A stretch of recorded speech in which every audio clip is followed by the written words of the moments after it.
Dashme që në gashme me na ofru një mundësi,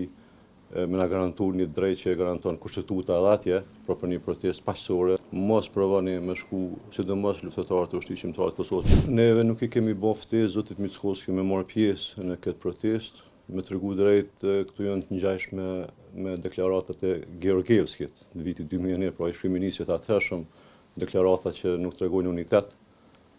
të gjitha komunitetet që jetojnë në Maqedoninë e Veriut, po ma shumë përqarje. Prandaj për neve kanë qenë papranueshme sepse duke pas parasysh faktin se këto protesta ne që i bojmë i këmballën e për vende tjera asnjëherë nuk kemi qëllim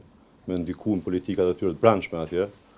por ideja ka qenë që ne me bëni protestë me tregu solidaritet me bashkëftarët tonë që gjenden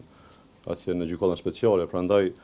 për neve nuk janë të mira, nuk janë të pranueshme për shkak se kjo Maqedonia e Veriut si shtet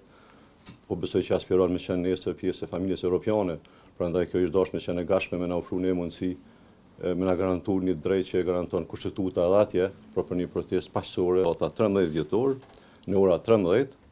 në sheshin Skënderbej, në Shkup, do mbahet protestë e kundër padrejtisë që po zhvillohet në dhomat e specializuara në Hagë. Fillimisht ju njoftojmë se ne si kategori dalë nga lufta, së bashku me kategori dalë nga lufta atje në Maqedoninë e Veriut, jemi dakordu për mbajtjen e kësaj proteste. Kemi marrë mbështetjen edhe zotit Ali Ahmeti me gjithë bashkëftarët që kemi atje. Serbia edhe pas luftës që kemi pasur atë luftë me armë, deri që përfundoi vitin 99, asnjëherë se ka ndalë këtë luftën speciale ndaj ushtarëve të ushtrisë shqiptare të Kosovës, po edhe ndaj qytetarëve të tjerë. Prandaj kjo Serbi është e njëjta, do të thotë ju e dini atë në atë kohë ka udhëheq Milošević, sot Serbin po udhëheq në ish ministri i tij i asaj kohe që është zoti Vučić. Kjo nuk presim me pas ndryshime tjera ose me na respektu ne më shumë, sepse kemi parasysh faktin se po i respektojnë qytetarët e vet atje. Prandaj ne edhe sot ju bëjmë thirrje pse kemi bërë shpesh thirrje, edhe vazhdojmë me bërë thirrje. Mos provoni me shku, sidomos luftëtarët të ushtrisë shqiptare të Kosovës me kalu andej, sepse nuk ka kusht t'ju djal zot, s'ka kusht t'ju bie mbas.